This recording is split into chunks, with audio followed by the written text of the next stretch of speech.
Ships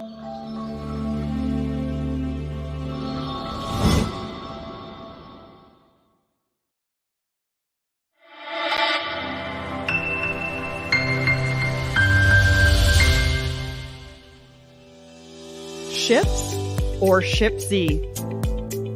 Only you can decide. Find out more at shipzorz.com.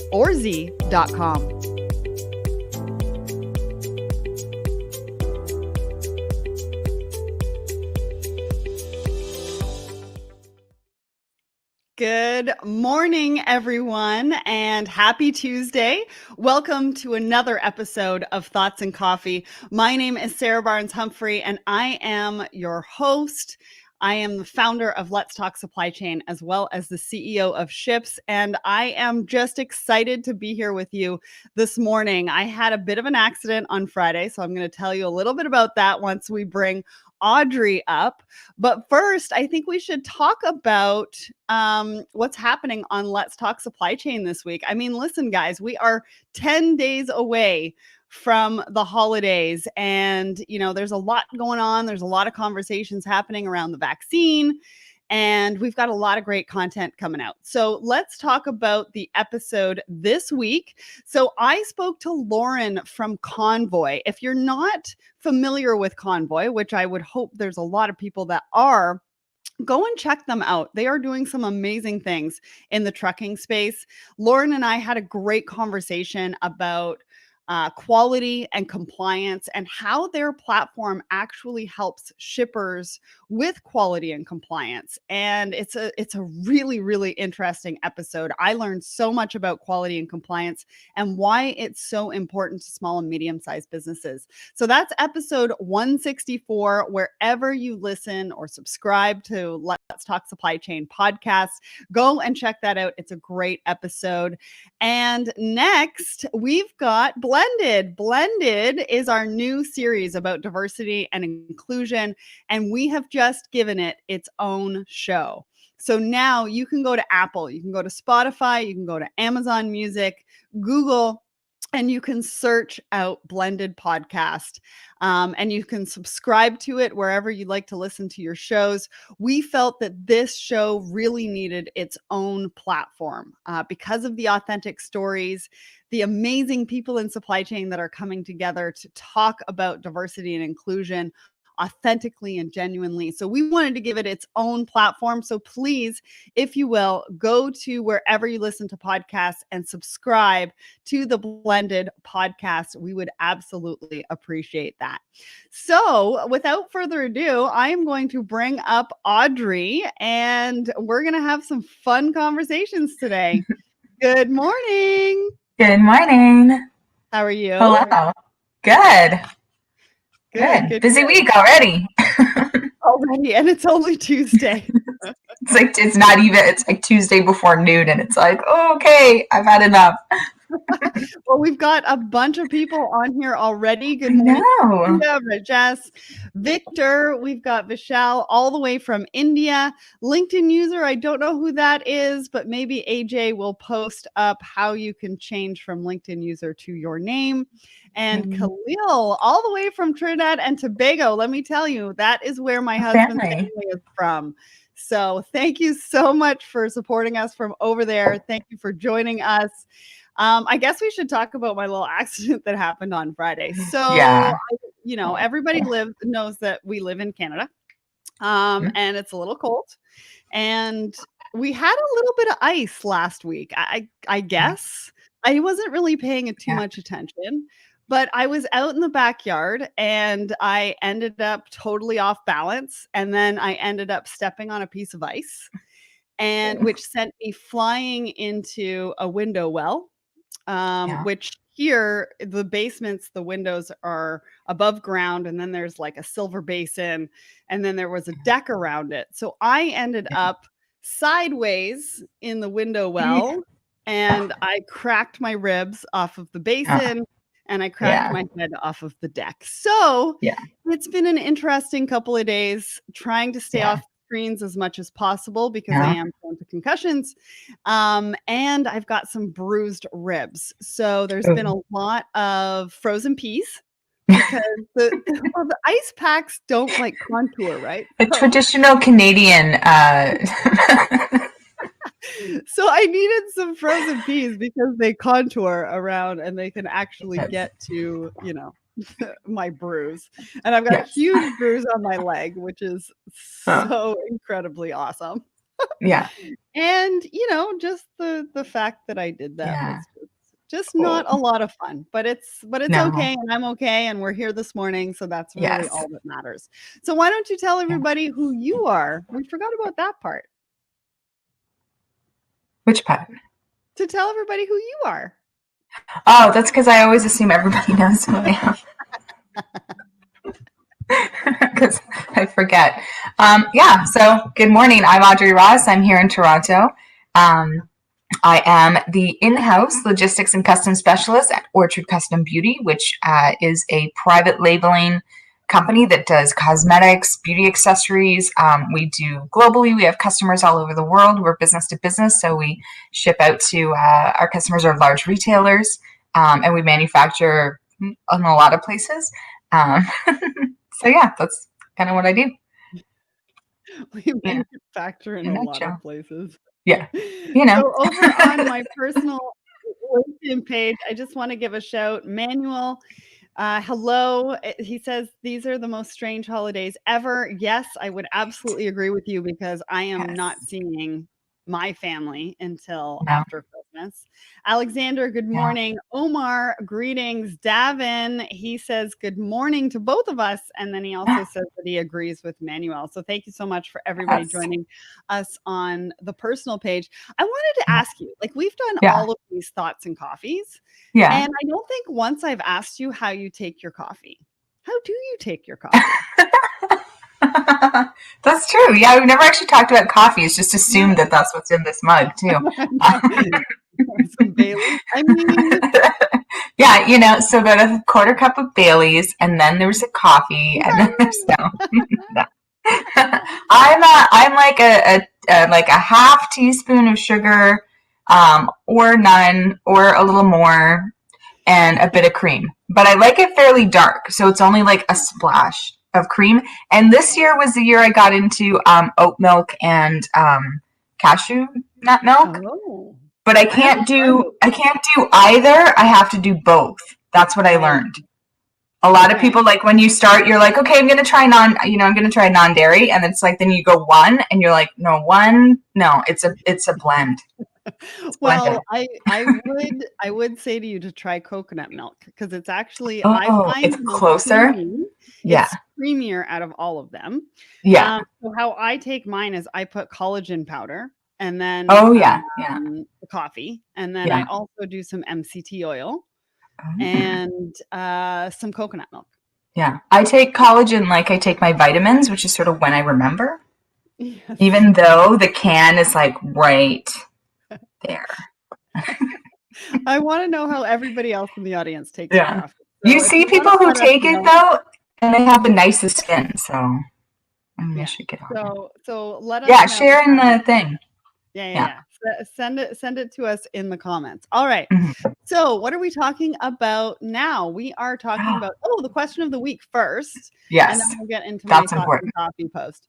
So the question of the week is, what is the one piece of supply chain tech you can't live without? And that question of the week is coming up on the Let's Talk Supply Chain, LinkedIn, Twitter, Facebook. Did I miss one? Instagram tomorrow morning. Mm-hmm. So we're giving you a little bit of a sneak peek into what that question of the week is going to be tomorrow. So you have a whole 24 hours to think about it. And then you can go and comment on it rather than just the post sneaking up on you. So what do you think? I mean, I think, and I would like a lot of people to answer this question in the comments while we're doing this, because I honestly think Excel's going to win out over everything. Do we still consider Excel tech at this point, or is it like a fax? I mean, and in saying that, I use Excel for a lot of stuff. See, I'm telling you. It's hard. We've talked about this. Barb weighed in on our coffee conversation. Carrie Gold Butter. She does the butter coffee. Oh, the Uh-huh. Barnes-Humphrey. Wow, that Okay. sounds amazing. We're gonna have to try that. Yeah. Sorry. Okay, Anyways, you were saying about the yeah. supply chain tech. Well, yeah, like supply chain tech, it's a big conversation because we're, and I've had this conversation with Eric Johnson over at JOC. We have it in our supply chain community a lot, like making the switch to some of the more recent tech or the tech platforms can be a big challenge for a supply chain manager and or logistics manager, just because we're the team that has to keep everything moving. So any possible disruption just becomes so overwhelming. Like getting a new But there laptop? are, yeah. Oh my gosh, guys. I was testing it last night before this morning so that I would know that if there was video or if getting a new laptop is actually surprisingly challenging. Sorry, I had to. It's funny though, because things get built in. So like my other computer remembered all my passwords and this one is like, who are you? And I'm like, it's me. So it's a challenge. And then the two-step verification, I mean, for everything, it's a bit of a nightmare. Everything. Yeah. No, tech has its own challenges. But yeah, there's, Excel may, we'll see if Excel wins out. Well, and I'm hoping if we ask this question the same time next year, I'm hoping we might be saying ships could be that. Exactly. Supply chain tech. Ships will replace Excel. Which if you haven't checked it out, you have to do that. So and email. Yeah. It's going to replace email and Excel. Oh, definitely replaces email. Yeah. So over on my personal LinkedIn, Davin says he likes black coffee, like his soul. In a surprise to no one. Yeah. We haven't even met Davin like in real life, but between all the comments and sort of social media connection, it's like we're kind of getting to know each other. So. Yeah. We've got Norman, good evening from Indonesia. Hello. Wow. Nikhil, morning from Toronto. Local guy. Yeah. Hello, how you doing? So anyways, if you do want to answer that question, yes. We're going to be asking that tomorrow, or you can I'm answer very curious right here. I'm just checking to see if we've got some comments over here to weigh in, and then we'll get into my thoughts and coffee post. Which was a big one. Yeah. A popular one. Very popular. Very, very popular one. I was kind of surprised. All right, let's talk about it then. Yeah. So this is my thoughts and coffee post from Sunday. Yeah. And I saw this video Sunday morning. Yeah. And I thought, wow, like I always talk about collaboration being the future of business in pretty much everything that I do, because it's like the saying that I love. But this really, really just showcases it in 14 seconds, right? Without any words, with a little bit of music, and showing how we can help each other. Now, it's, we've had a lot of engagement on this post, which is great. One of the comments, though, that I did get, and I forget who it was from, was, what if UPS was stealing the FedEx truck? What a dark place to go. And I was like, oh dear, did I just post this? And that's what's actually happening? I don't think so. I mean, I mentioned to you, it was so timely, this post, because, it's the video, if you can't see it, is a UPS truck pulling a FedEx truck. It looks like out of a snowy ditch. So, but it's so timely because, of course, with the vaccines coming in, I saw a report that FedEx and UPS, of course, are working closely together to share their networks. And so they are going to be splitting. The most effective way for them to get the vaccine out is FedEx is taking one coast and UPS is taking another coast. And using their networks, they're going to be distributing the vaccine. So I know I saw UPS had vaccine going out right away I think it was out of Detroit. So way to go, Detroit and Michigan, getting the sort of the first hub of this vaccine. But it's this has been the kind of year, when you talked about the future of collaboration, the future is collaboration. And like, I've known you for a while. So this has been, your sort of motto or value statement for a couple of years. And to really see everybody else catch on, especially with COVID and some of the manufacturing pivots that had to be made, And we're seeing not just people, not just companies like FedEx and UPS partnering, who you'd think would sort of be, very much competitors, but you see it in a lot of other areas too, where you have manufacturers who, or companies who are sharing manufacturers. And there's just been so many examples. And so it's such a fabulous, I think, even with all of the challenges of this year, I think that's been a very fabulous development. And hopefully more businesses can see how useful it is, how practical, how it just makes sense. You share the resources, you all do better. Well, So and that's exciting. I think this post is also a good example of that, of Mm-hmm. what people are really looking for right Yeah. now out of the companies that they're working for Yeah. and they're working Yeah. with. Yes. So Yeah. this post has been reshared quite a number of times. And when it's been reshared, and I've been an advocate of this, when you do reshare somebody's post, always Yeah. put a comment of what Yeah. you feel about this post. Why are you Yeah. resharing it? Why are Yeah. you reposting it? And Yeah. a lot of the sentiment that's come out of resharing this post is collaboration. They've been Yeah. talking about collaboration. They've been talking about breaking down the walls and the barriers of competition. They've been Yes. talking about, drivers being the unsung heroes of Definitely. COVID, Yeah. still spreading kindness and helping each other and letting those walls down about competition. My And mom. yeah. Okay, go ahead. No, go ahead. My mom has, my sister's been getting a couple of packages. And so my mom's a gardener. So she's often out in front of her yard. And she's like made friends with the UPS driver.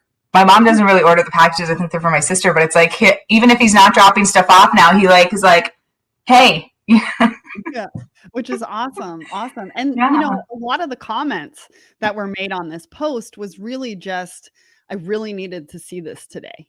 Yeah. Or I really love the fact that we can showcase in supply chain that we are collaborators, right? That Yes. our community Yeah. is about the people and not about the competition. And I No. think that there's No. always going to be an element of competition. I mean, don't get me wrong, but I think Yeah. that, a lot of people are really looking for this from the brands. Like I said But before, that they're working with or working for or whatever. And yeah. so from a business standpoint, taking a look at something like this and really understanding what people are looking for has been incredible, honestly, from Yeah. all of the engagement that we've gotten on this post. And there's a difference between, there's competition and then there's healthy competition. Like I feel like UPS and FedEx, it's like you can compete to level yourselves up in a way that's sort of friendly and collaborative. And then there's competition that's more like a hoarding. Like I'm hoarding this information, I'm not sharing it with you. I'm doing these things and I'm Right. not going to even hint to you, so I think there's a positive and negative aspect of competition. I think people are really coming to find that in their day-to-day business life, like I don't want to be competing with my coworker in a negative way for like a promotion or like you want to be collaborating with them and helping everyone level up and Win, do better. So, win. I think Yeah, you're winning we see together. that personally, and then you see that, when you see businesses doing it, it just encourages that, Well, and I that in think the that community. behind the scenes, there's a lot of people that are calling their competitors. There's a lot of business Uh, leaders and supply chain leaders that are yeah, calling their competitors and are yeah, collaborating, but we just don't hear about it enough. yeah, And I think, it's something that we do want to hear about. So over on my personal yeah. LinkedIn, Alexander, thanks for joining us. He says, thanks a lot for those smiles. I think we need more optimism with everything that's going on. Yeah, We're just goofy, Alexander. I mean, yeah, we're so let's get into the supply chain topics. We only have 11 minutes yeah, left, which is crazy. which And we is were talking about the unsung every week. heroes. And it's so timely that I posted that Yeah, on Sunday because today yeah, we're talking about the less obvious heroes of 2020. Now, this yeah, was in the Washington Post. And right. I love this article because they talk about, or, Megan, who wrote this, talks about, being optimistic and in a time where there's a lot of crap that's happening, and trying to be grateful but not really being able to be grateful. And then she goes into talking about the fairly obvious heroes of COVID-19, but then she talks about the less obvious hero. Yeah. And the less obvious hero is supply chain managers and operation chiefs. Yes. And the reason why she put them is because, and we all know being in the industry, but the Yeah. fact that it's made it into the Washington Post, and she was quick to realize how much supply chain managers and people in supply chain have really put forth during this time. And she says, because these individuals have, without much praise and completely invisibly, been making sure that the rest of us have what we need. Yes. And so it's a very, very thoughtful article about supply chain and how much supply chain matters. And at the end of the article, and I'll let you weigh in just a second, Yeah. but right here at the end of the article, she talked to John Church, which is the supply chain officer for General Mills. And Yeah. what he said was, you don't build supply chains to spin that way in the food business. So he was talking about the empty shelves, like the toilet paper and the flour and everything that was happening at the beginning of COVID. It's not like 30% more people will suddenly join the population.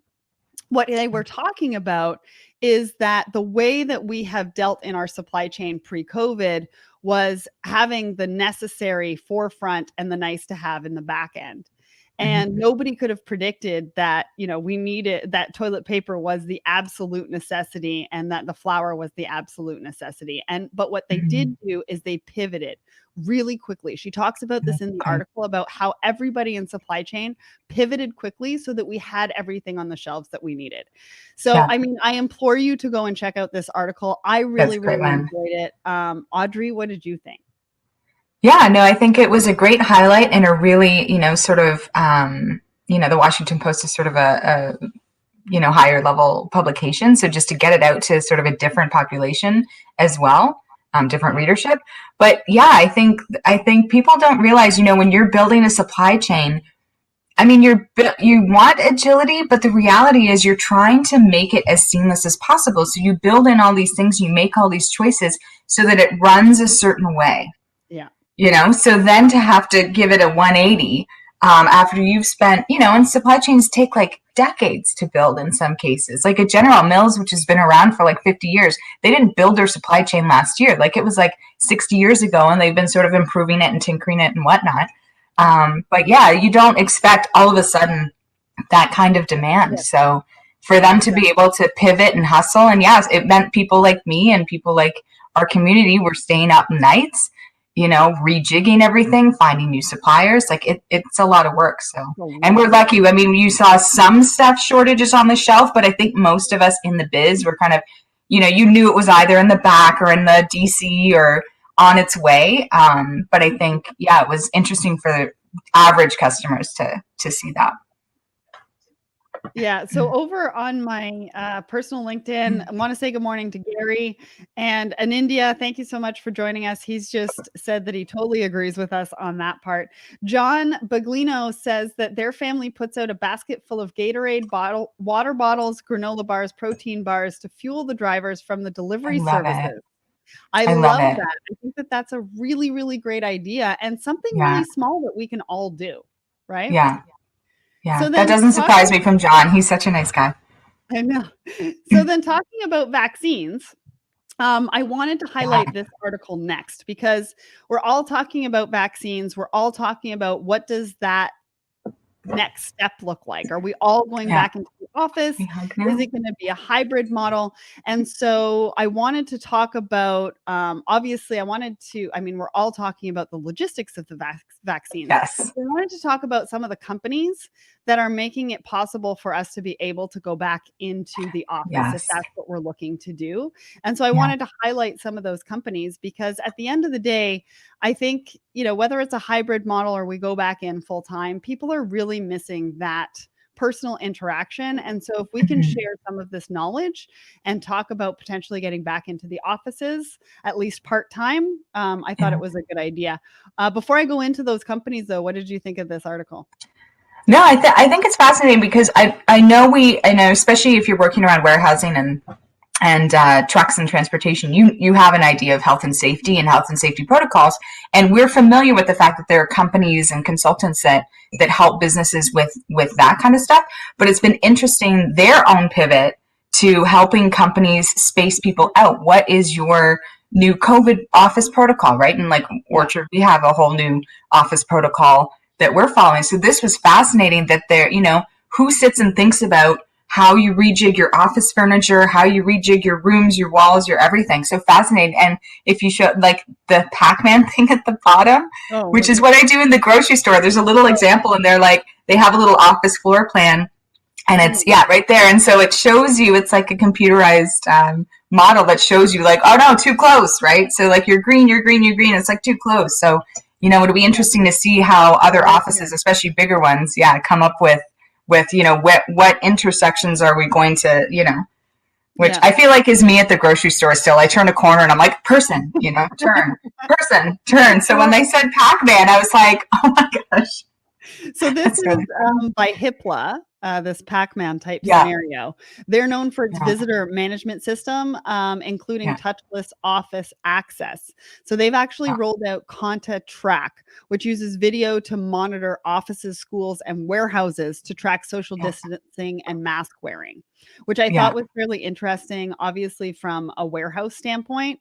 Some of the other companies that they talk about, Care Validate, they have expanded into the workplace. Offering includes daily mobile health screenings, badge tracking, and at-home testing apps.